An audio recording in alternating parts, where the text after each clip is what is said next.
NightBreak by Tibby Franke. Chapter 5, narrated by Reeve. Who are you? My name's Cara.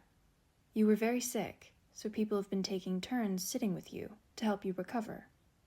Oh, the young patient murmured, closing her eyes. I'm at the base. Her face relaxed as if she would fall asleep again, but then one eye popped open and inspected Cara.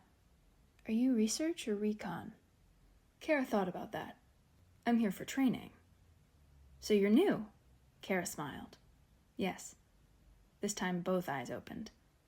Who's your instructor? The girl asked. Yael. Katrin's mine. The girl spoke drowsily. I'm in trouble. Then she fell back asleep. The door to the hallway creaked open and a small girl peeped in. Hello there, Cara greeted her. Are you supposed to be here? Yes, the girl replied solemnly, then gazed dolefully at the hospital bed. Is she still asleep? Cara glanced down at the face on the pillow. She was awake a few seconds ago, but before Cara could finish, the girl darted to the bed. Eve, are you awake? Now, you know you're not allowed in the clinic, spoke a warning voice from the doorway. Pretending not to hear, she leaned closer to the sleeping girl's ear and whispered, Eve, wake up! Until the nurse came and shooed her away. Gwendolyn Hayes moved calmly around her patient, checking the fluid levels and tubing on the intravenous drips. When she felt the girl's forehead, she looked triumphant. Fever's gone. That's big news now, Gwen exclaimed. You should run and tell your friends. They want to know. Go on now. The girl sidled reluctantly towards the door as Gwen cheerily waved goodbye. Close the door behind you, please, she called, then straightened and turned around. Are you glued to that doorknob, young lady? Off! Sighing effusively, the small girl finally let go of the door and left. Thanks for taking a turn watching her, Gwen said to Cara. I can set the computer to respond to a patient whenever they move or make a sound, but there's evidence that live person chaperoning speeds recovery. Happy to help, Cara said, stretching her limbs with a yawn. It was very restful. There you are, Gwen said, noticing her patient's eyes had opened. She touched her earpiece and spoke. Hello. Room 16's fever broke. She's awake and alert. You're welcome. Out. No more forehead scans for you, young lady, Gwen said, holding up a thermometer. Under your tongue. That's it. We'll get a good reading this time. A moment later, a new measurement and its calculated mean appeared in the list of vitals projected onto the wall. Oh, by the way, Gwen said, your escort's in the hallway. Already? Cara glanced with surprise at the clock. Shouldn't I stay until the next chaperone arrives? No need. They'll be here soon, Gwen assured her. See you at dinner. Cara looked down at the pale face on the pillow. Lots of people have stopped by to see you, Evelyn. Everyone hopes that you get well soon. Thanks, said the girl. I'll be out of here today. Cara grinned and Gwen cheered. That's the spirit. When Cara stepped into the hallway, she found Mason waiting for her. How's the patient? He asked. Awake and without a fever. Really? Mason said, sounding relieved. He flicked his ear to activate his communicator. Katrin? He waited. Eve's awake. Sure. Out. Is Evelyn the daughter of one of the researchers here? Asked Cara. Mason chuckled. I wish I could tell you who she is, just to see the look on your face. I can say that she's Katrin's star pupil. Oh, we're going this way, he said, redirecting their path down a side hall. While I was with her, she mumbled something about being in trouble, Cara told him. Did she? Mason looked amused. I imagine she's dreading Katrin's reprimand. Eve made some mistakes, but right now we're just glad she survived them. Plus, Katrin knows it's her own fault for allowing her so much latitude. Eve can fool you. She talks like a 40-year-old with 3 PhDs, but she's still just a kid. Don't worry, she'll be fine. Katrin will give her opportunities to amend her missteps and learn from them. How? Well, one thing is, Eve will be asked to teach martial arts to the children of the people who work here, Mason replied. The person who's been in charge is leaving, and it's a perfect role for Eve. She'll do it well with Katrin's guidance. I think they also want to send her to some age-appropriate training to help her understand the difference between experienced operatives bending the rules and children breaking them. If she can't learn that, she'll be taken out of the field entirely. Cara stopped in her tracks. I don't understand. You used children in the field. If a child has requested it and their parents agree, children can act as lookouts in the safer rural zones. They're taught how to report what they see and hear, and are drilled in self-defense and evasive maneuvers. Katrin makes these decisions for Eve because, well, for many reasons, not the least of which is that Eve is effectively an orphan. When Eve was very young, her father was killed in the war, and her mother was kidnapped by the DM. So, Eve was sent to a children's center, Cara quizzed, but Mason's face grew ponderous. I sense a change in subject, she laughed. You'll be happy to know, he said with the hint of a smile, that whenever I can't give you an answer, I request that someone else provide you with one. It's just that sometimes they say no.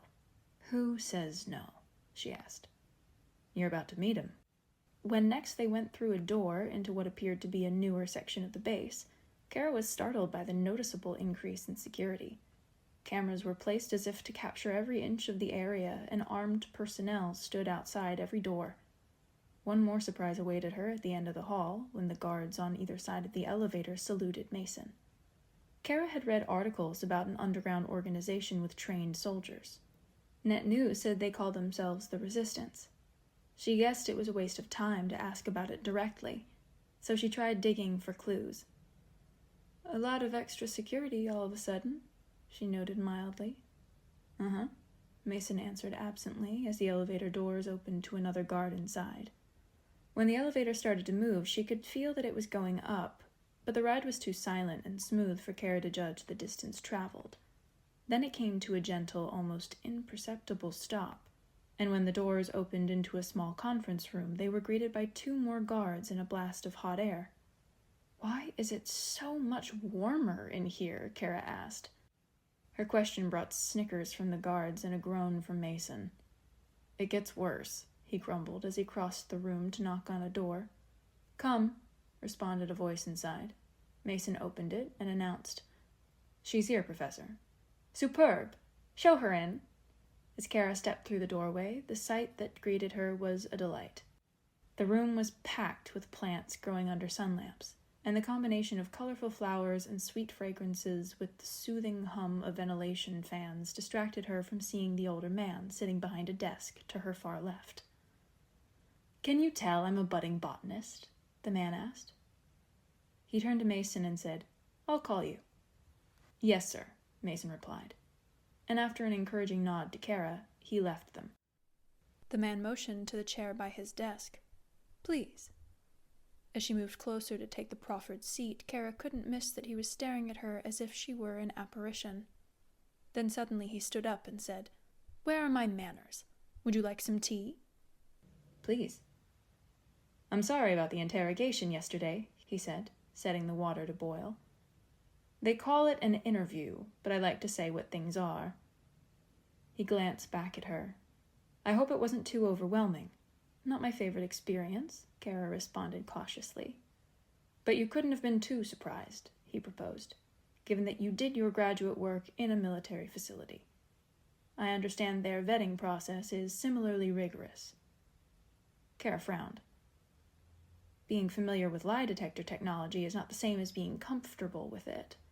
I guess it could happen that a person could get used to close-up cameras zooming in on their eyes to see if they're lying, but not without training. I'm afraid you're right about that, he conceded. Cream or sugar? No, thank you. I wonder, he said, and handed her a steaming cup. Can you guess where you are? In a resistance base in the northern United States or Canada? Why those regions? He asked, as he offered her a plate. Cookie? Thank you.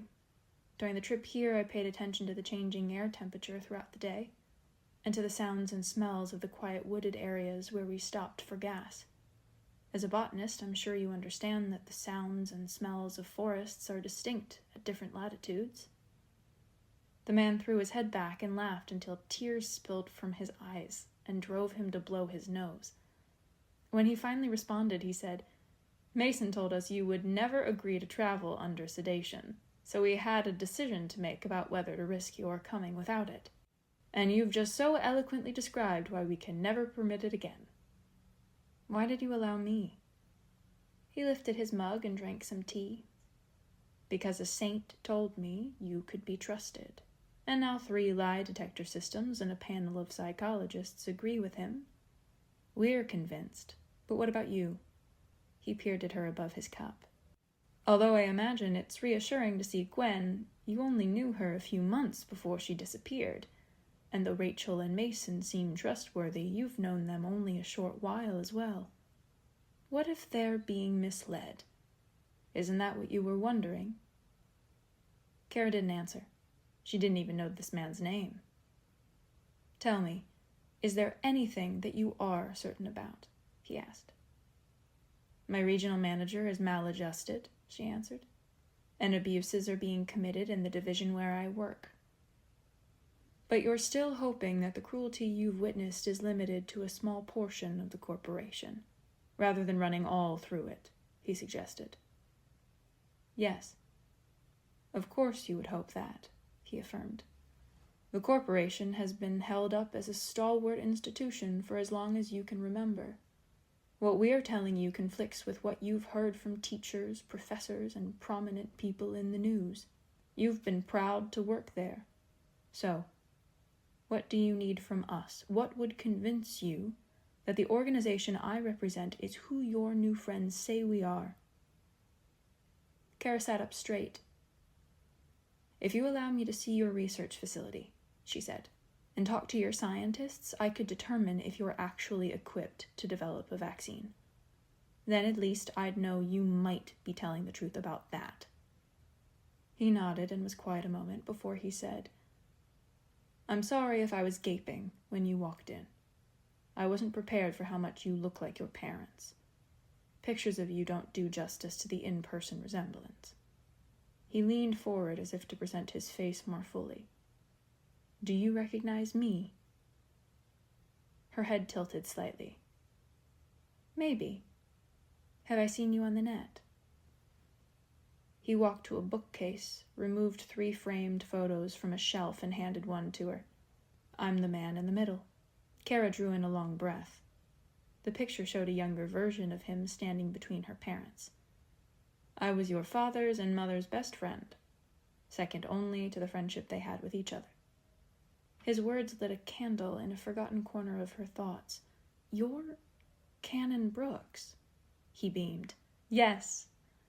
He handed her a second picture. "Have you ever seen this man?" In that photo she saw a youthful image of her father, Canon Brooks, and someone else. "His face is vaguely familiar. That is John Dyer. Your father, Jack, and I were boyhood friends." Cara felt a sudden chill, and Brooks stepped back to study her face. "You look surprised."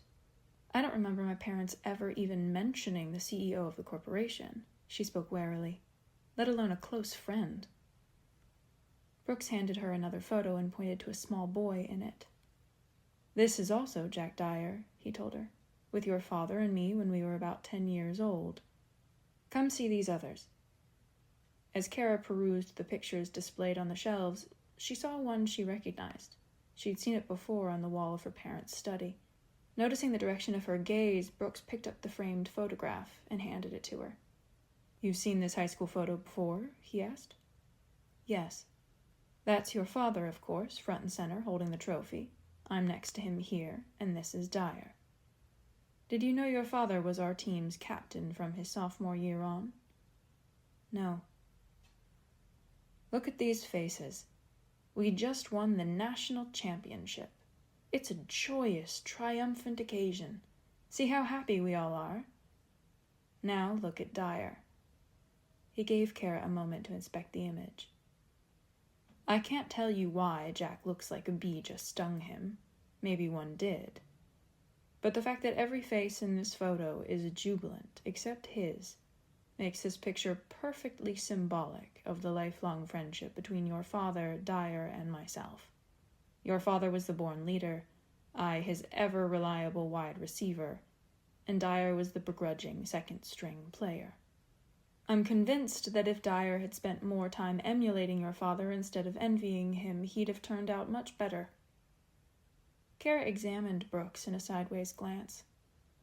John Dyer is the CEO of the corporation. How much better can you do than that? Dyer's a failure to himself and humanity, Brooks answered mildly, and then impishly added, I bet you never heard anyone on Net News say that. People have criticized him, Cara remarked, as she handed back the photo. And where are they now? Can you find them when you search their names on the net? He challenged. Maybe they're here, she suggested. Yes, sometimes they're lucky, he replied absently, his gaze lingering on the image. No one but Dyer questioned your father's right to hold the trophy in this picture. I realized far too late that Jack was insatiably jealous. A diseased mindset that sprouted early in boyhood. Then he brightened. I know what might help. I'll dig up everything I can find that mentions your lovely parents and put it all in a box for you. Pictures and articles and anything they wrote. How does that sound? He waited in almost giddy anticipation of her response, but when none came, he murmured, Oh dear. I fear I'm being insensitive. You think my idea is shallow, a band-aid for your sorrow. She shrugged. Maybe, but mostly I'm struck by the inconsistencies in your story. I see. And they are? I don't remember my parents ever mentioning a Jack Dyer. And yet I heard your name all the time. I even saw pictures of your apartment in the UK. Brooks nodded. That's because by that time, Jack's behavior had already become a problem. Our conversations about him took place behind closed doors, definitely not in front of a child. The four of us were co-founders of the now extinct startup company called MBD Pharmaceuticals. We all had plenty of smarts, but our quick success was primarily due to your father's guts and your mother's ingenuity, a truth that Dyer to this day would be loath to admit. He scratched his head thoughtfully. It wouldn't surprise me if Dyer's still upset that the first initial of his surname was third in the acronym, even though we all agreed that MBD rolled off the tongue the best. He'd always been a nuisance about trivial details of this kind, but I didn't understand it as a sign of a criminally disturbed mind. Your mother did. She said Jack was a ticking bomb. Brooks went to his computer and projected the image of an old newspaper article onto the wall. The McCarten Antiviral Therapy, the title read, and the article went on to describe the clinical trial successes of the new antiviral drug produced by MBD Pharmaceuticals. Dyer went bonkers when he saw this article, Brooks told her. Just lost his lid. The paper wrote only about the discovery of the therapy, which was indeed the work of your mother and father. The article said nothing about the hard work of developing the marketable product, something that Dyer and I would have been credited with, along with your parents. It wasn't your father's fault that the author featured him and the discovery, nor was it his fault that because of this and similar news stories, the public believed he deserved all the credit. If anyone was going to feel insulted, it should have been your mother, since they didn't even mention her. But as you know, people aren't comfortable giving women credit for an achievement, even when they do half the work. I'm used to it, Cara said. Yes, it's amazing how people can put up with almost anything if they think they have to. He fell silent then, seemingly lost in thought.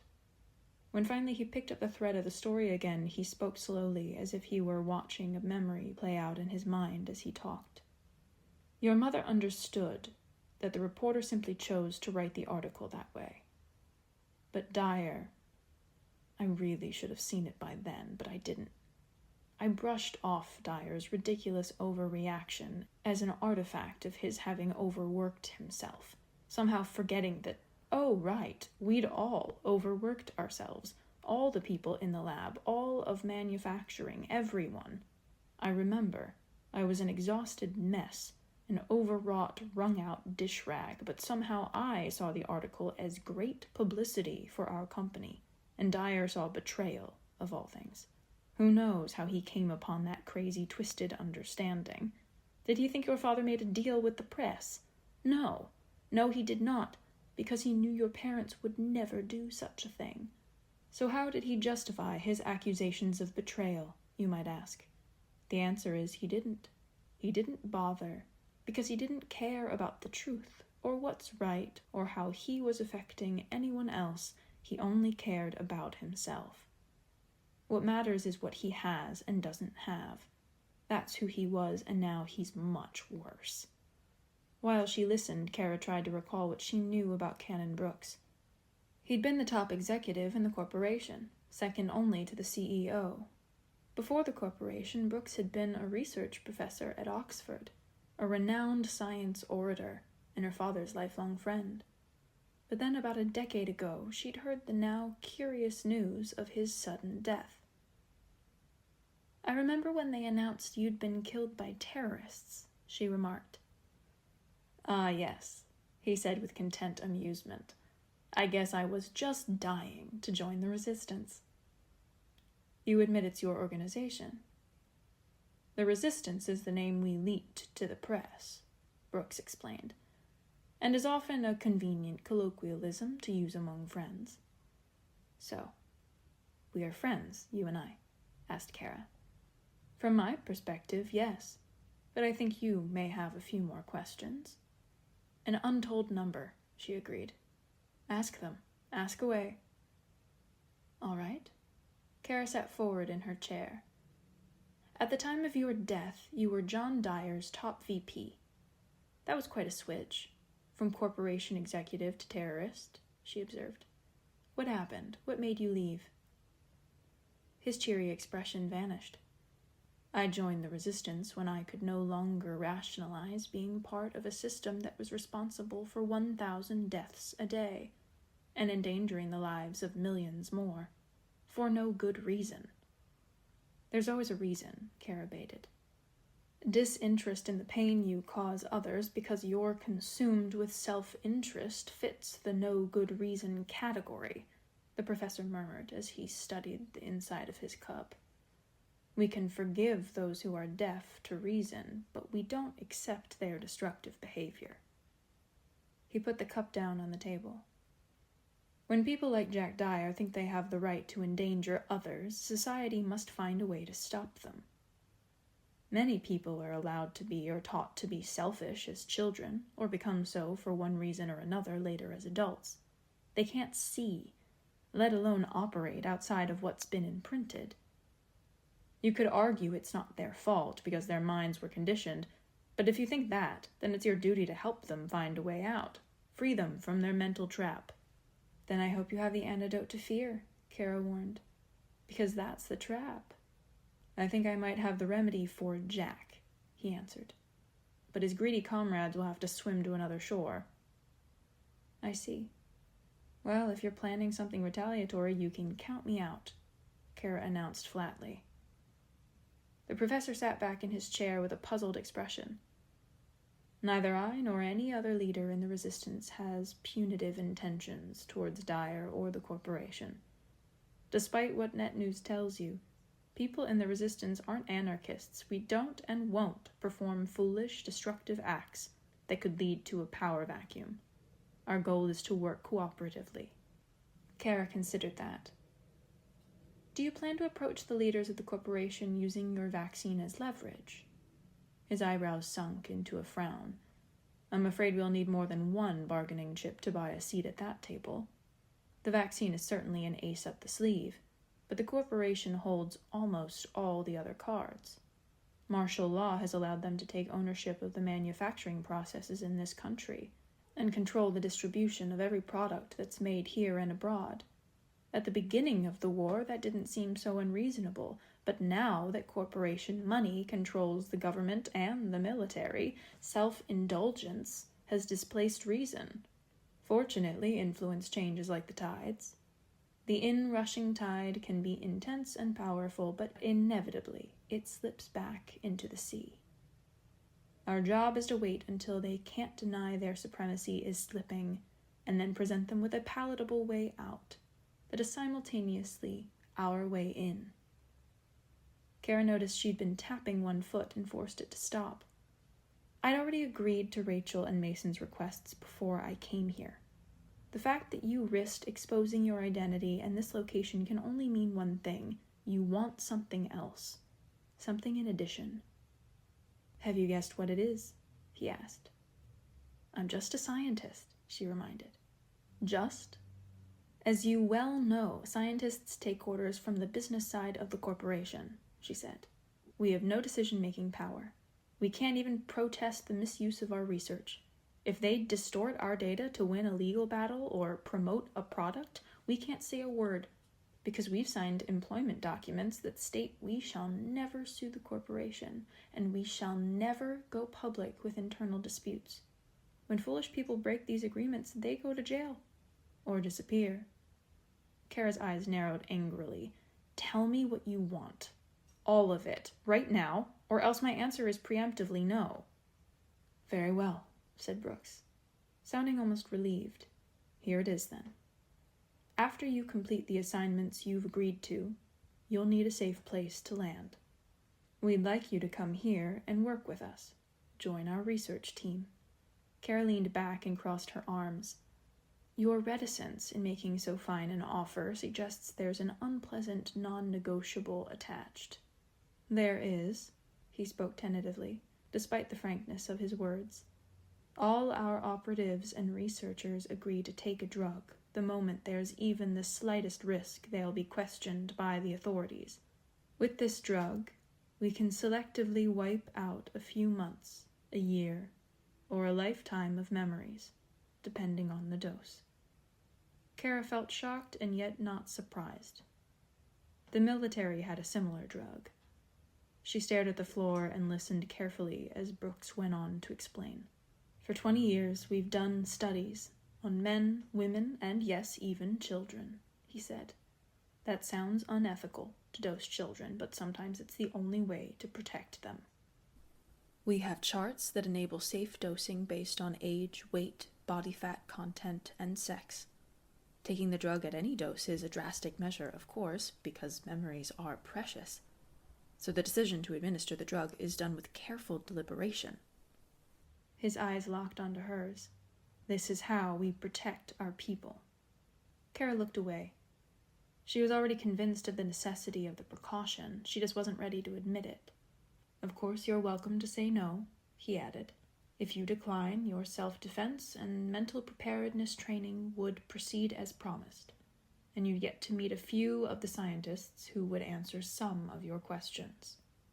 However, if you want to enter the research facility and engage with the scientists fully, you must be willing to take the memory drug if and when your contact in the corporation deems it necessary. Brooks peered at his computer screen.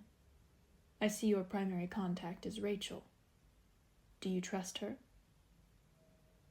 Cara's shoulders raised into a non-committal shrug. Do I trust anyone to wipe my memories? No. But what happens if I agree to it? He gazed peacefully at his indoor garden. You'll get to tour the labs, meet all our scientists, and they'll answer all the technical questions that I'll do it. He seemed uneasy with the suddenness of her response. The risks are real, he warned. I wish I could say the domestic military would never take you into custody for questioning, but I can't. If the DM suspects you were communicating with us, it could happen. In this case, we would have to dose the drug such that there would be no memory of your interacting with any of us. You would be physiologically unharmed in terms of secondary effects, but there would be a gap in your memory starting from about a week or so before Rachel made contact. Brooks projected a different document onto the wall. These are the health-related facts for the memory drug, including the contraindications. I'll make the studies available for you to review during your stay. You'll see that the data reproducibly tells us that the drug is quite safe within our dosing regimen. Aside from the memory loss and the confusion one feels as a result of it, there are no ill effects. What if I'm arrested before Rachel can administer the drug? We have a small army of people collecting intelligence at your work facility. We'll anticipate any attempt to remove you, Brooks assured her. They stare at each other, neither one stating the obvious. Things don't always go as planned. If I complete the assignments, what happens then? Cara asked. We give you a new identity and escort you to one of our research facilities, he answered. If I leave the corporation for good, Rachel said they'd accuse me of traitorous acts. If ever I were caught and convicted, the wartime penalty for a traitor. Death is death, my dear, said Brooks. What matters is how you've lived before it comes. Cara's eyes drifted to the pictures of her parents on the shelf. She wondered if other people in the Resistance had known them. I agree to the new terms, she announced. I'll take the memory drug rather than risk exposing anyone. Brooks clapped his hands together in delight and declared, Cara, I promise that you will never regret this choice. He pressed the hollow just inside his ear and announced, Inform everyone that Cara will be receiving the Grand Tour. Then he pointed at his ear.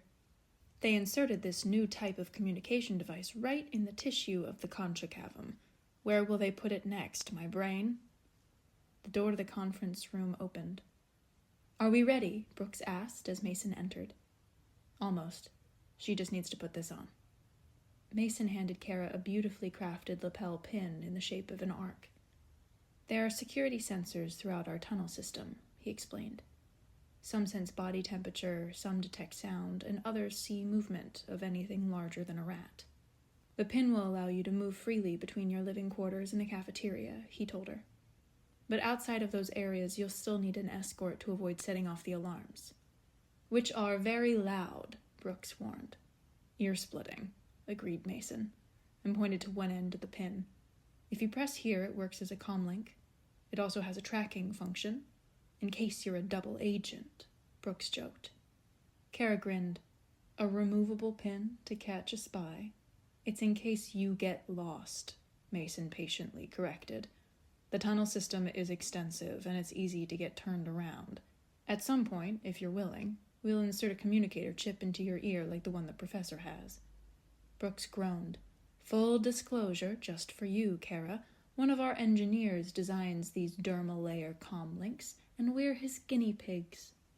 Then you should also tell her that the new comlinks have vastly improved our ability to communicate with one another, Mason said, as he began to tie back vines and clear the way to a metal door.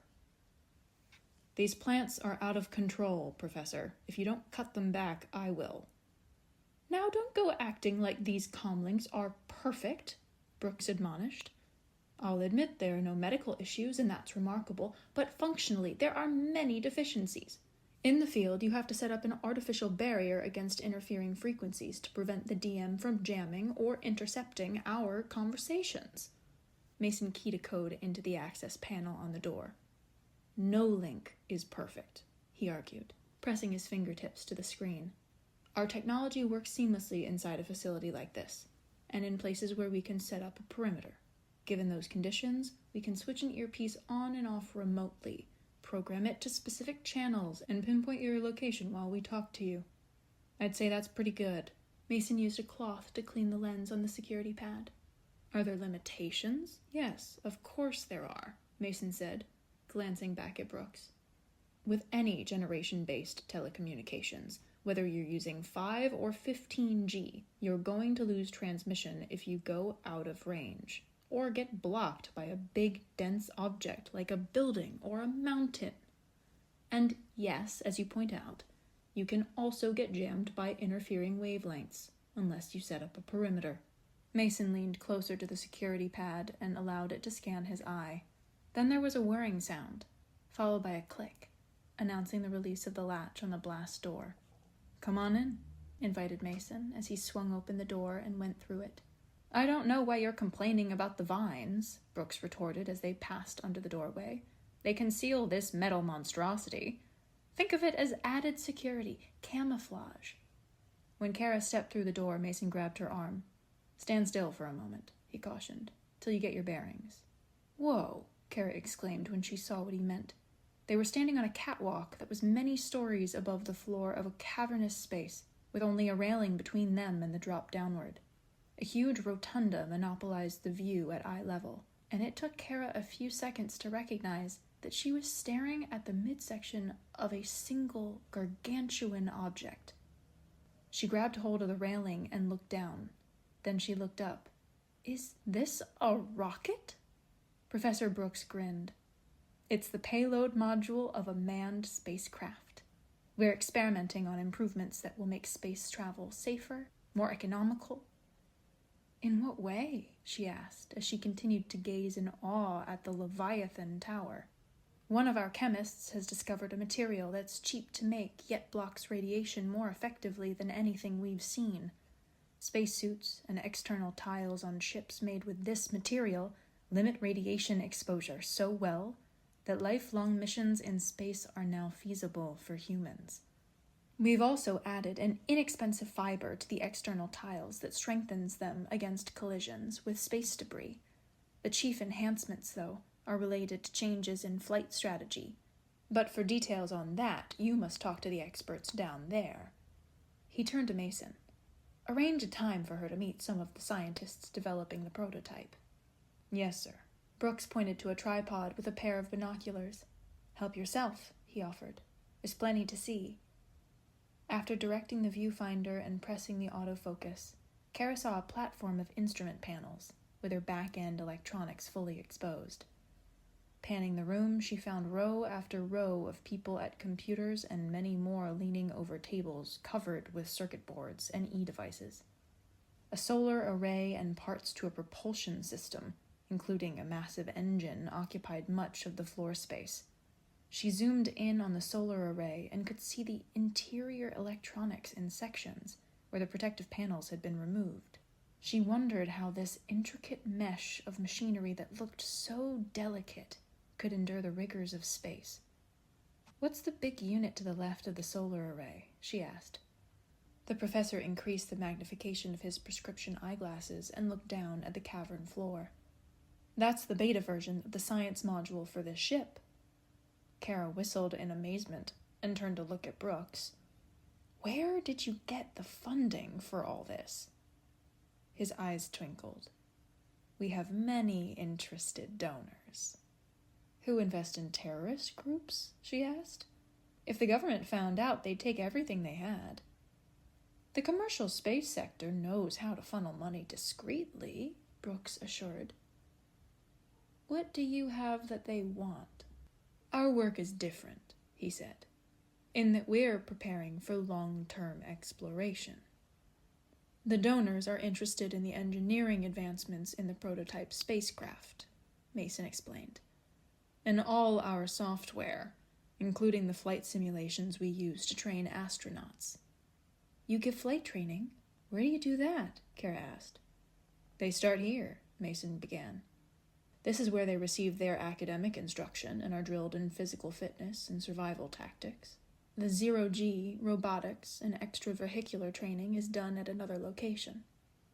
Mason pointed past the spaceship, monopolizing their view. "You can't see it from here, but on the other side of the payload there's a replica of the command capsule."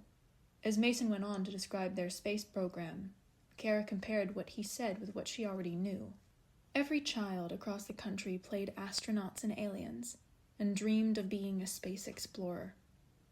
Since the beginning of the New World War, net news had filled children's imaginations with the pictures and personal stories of all the astronauts in the Western Hemisphere.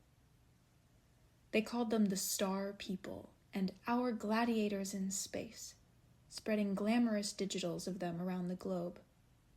Net news boosted wartime morale with stories of heroism in space, but behind the dramatization there was a grim reality. Astronauts rarely made it home. Cara had just turned 13 when war broke out above the mesosphere.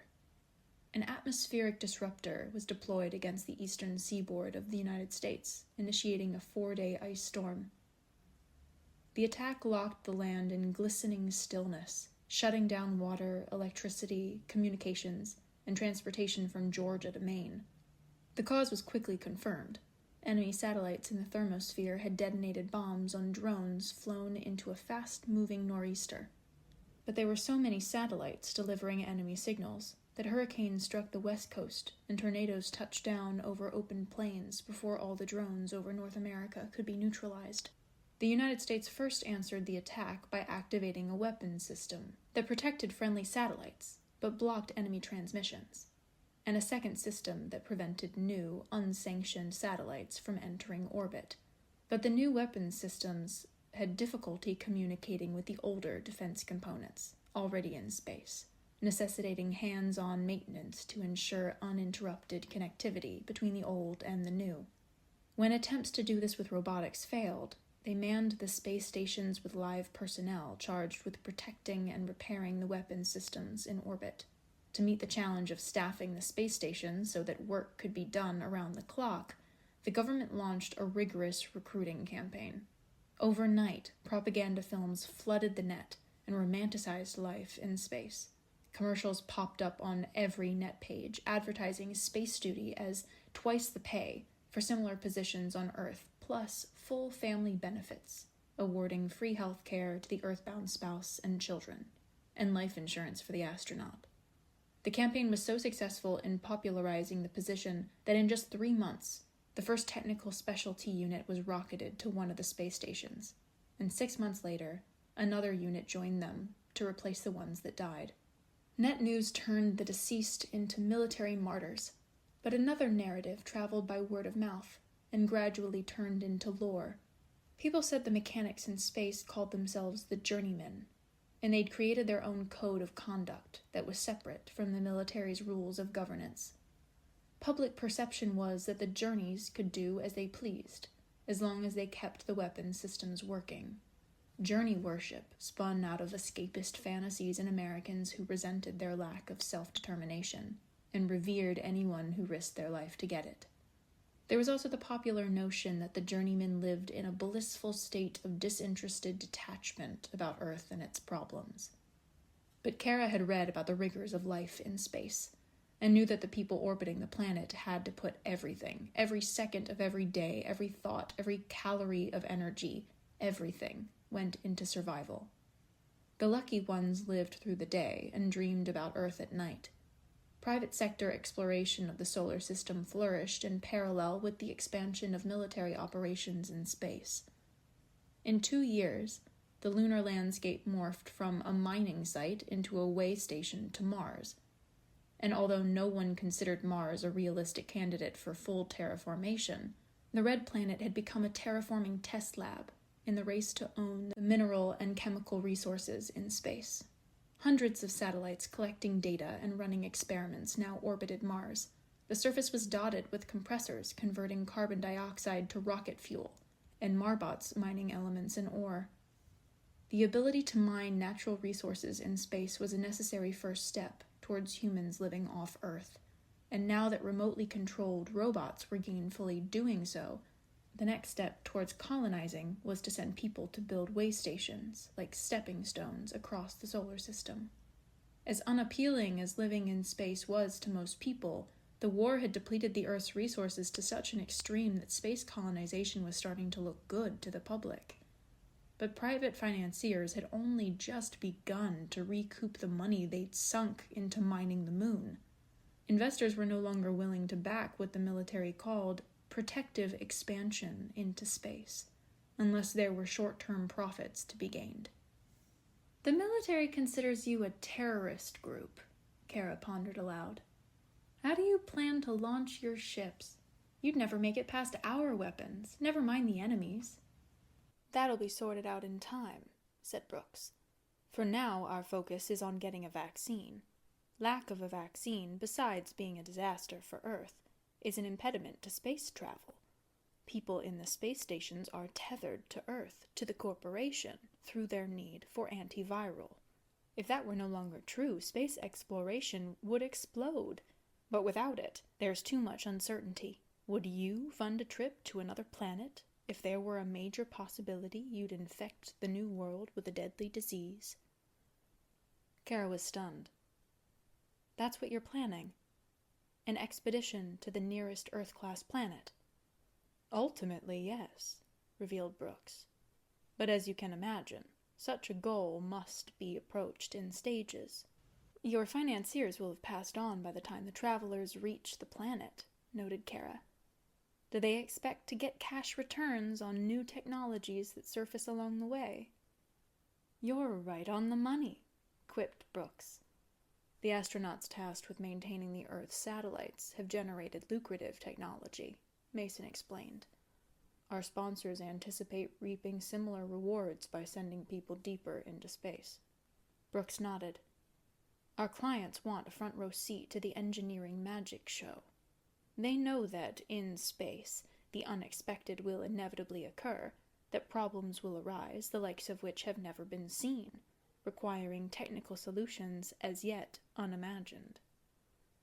"Dr. Brooks," called a man from the end of the catwalk. Brooks glanced at his watch. "Oh, me. It appears I've lost track of time. On my way," he called in response. "Cara, please excuse me." "Of course." Brooks turned to Mason. "Introduce her to as many people as you can today, so she gets a proper overview. Be sure she talks to the biosphere people in the terraforming lab. They're keen on having a geneticist on one of their projects." "Yes, sir." And Brooks paused mid-step. "I wonder if she should join us for the mission briefing this week. What do you think?" "It would make things easier," Mason agreed. "That's in 2 days. Until then, Cara," Brooks said, and waved as he descended a metal staircase to the laboratory below. "After you," Mason said, nodding towards the doors to the professor's office. "Where to?" she asked. "The genetics lab, so they'll stop pestering me." He showed her his phone and 13 messages from one sender. "There'll be no end to the grief if I don't introduce you to them first."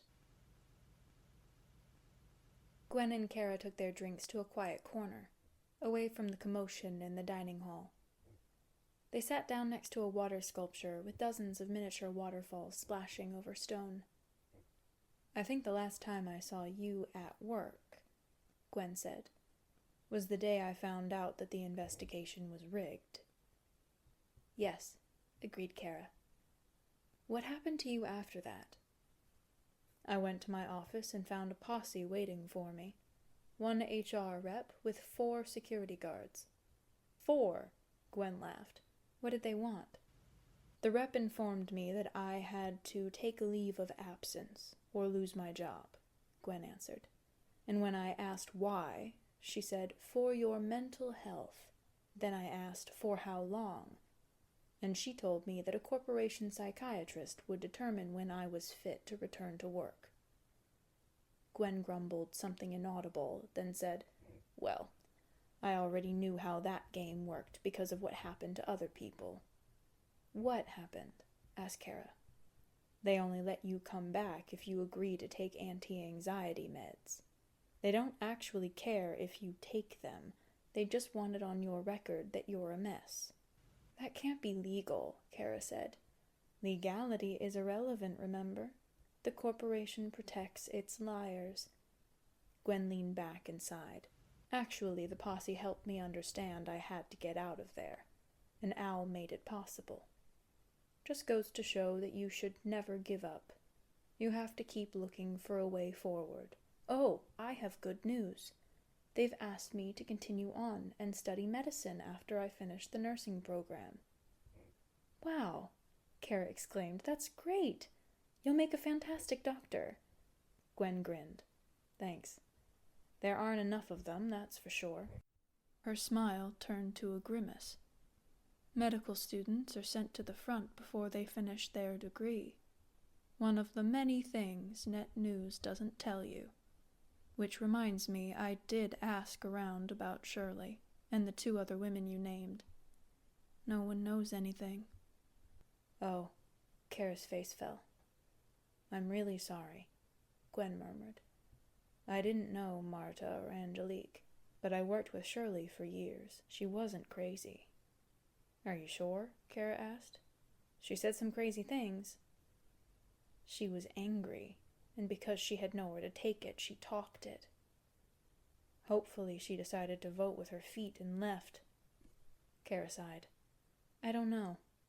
In the conversation I overheard, it didn't sound like Shirley had the capacity to make an informed choice." Whenever I don't know what has happened to someone, Gwen said, I choose to hope and pray for the best, because it's all I can give them. Let's hope that Shirley and your friends went somewhere else, someplace where they can make better use of their talents with people who deserve them. Does the Resistance deserve you? Cara asked. Yes. Why? She prodded. Because they give a damn, Gwen answered. She stared at the water cascading over terraced stone. I watch them every day. I listen to what they worry about. I see how hard they work to help desperate people who have nothing to give in return. I put them back together after they're carted into the clinic in pieces, and when they recover, they're not disillusioned. Instead, the people in their life matter even more. So, I believe it when they say the state of the world matters to them, because I see the things that matter to them from day to day. She put down her drink. But that's not how things are in the corporation. People can act innocent, but you are what you do. Like Nancy. Cara looked confused. The RM's personal assistant? Yeah, Gwen laughed. You wouldn't think anything bad about her, right? Well, she's the only one with admin rights to all the computers in your division. And I don't know how she does it. But she gets around the records retention rules and keeps information the RM wants her to keep. Data's only supposed to be kept on the division cloud for a certain period depending on the type of information it is. Then it gets archived. No one's allowed to transfer it to a computer hard drive and keep it. That's a firing offense, but sweet little Nancy manages to keep information for years past the retention date. How do you know? Because documents from years past get thrown in people's faces when the RM wants to intimidate them. Nancy's the only one with access. Somehow, she manages to keep these little tidbits for blackmail. A split-second recall. A mere flash of a memory broke through the surface of Cara's thoughts. I saw a strange thing one day, she recounted. I came into work very early and I just happened to see Nancy disappear into a room I'd never noticed before. She left the door open an inch, and out of curiosity I peeked in. Gwen grabbed the arm of her chair. Did she see you? No. What was in there? The room was jam-packed with boxes, Cara said. She had one of the boxes open, and why I remember it so clearly is because the box was full of paper files. I didn't know anyone kept paper records anymore. Gwen spoke grimly. You need to tell Rachel about that room. Don't wait until you get back. Do it right away. Cara nodded. I'll have Mason contact her. Nancy's like a shapeshifter, Gwen warned. She twists herself into whatever the RM needs. I thought that was Roger's job, Cara remarked dryly. It is, but Roger doesn't have to change himself to do it. That's who he is. Nancy's actually a decent person. Why can't she see what she's doing is wrong? Cara winced, because she needs her job, and her husband's corporation pension. People are ridiculous about who they say is to blame for the country's problems because they can't afford to pin the blame where it belongs. Cara, I know the Resistance needs you to stay at work and do something for them, Gwen said. Whatever it is, do it fast, and get the hell out of there. Mason waved a fork at Cara from across the table. Are you going to eat the rest of your breakfast? She looked up from her plate. Sorry? Damn. How much did you two drink last night? It's not the alcohol that's bothering me, Cara said. Gwen told me that most of the people who disappear end up in work camps. Is that true? Mason's sunny expression changed to chagrin, and he put down his fork. We have reason to believe that's true, but we don't know for sure, because the work camps change people's names before they arrive. If there's a list of their real names in a database somewhere, we haven't found it. But from my perspective, if it's true that the kidnapped are sent to work camps, then it's a good thing, because it means they may still be alive. Cara's voice was barely a whisper. Gwen said it's mostly women who disappear. Some men are kidnapped too. How many more are women?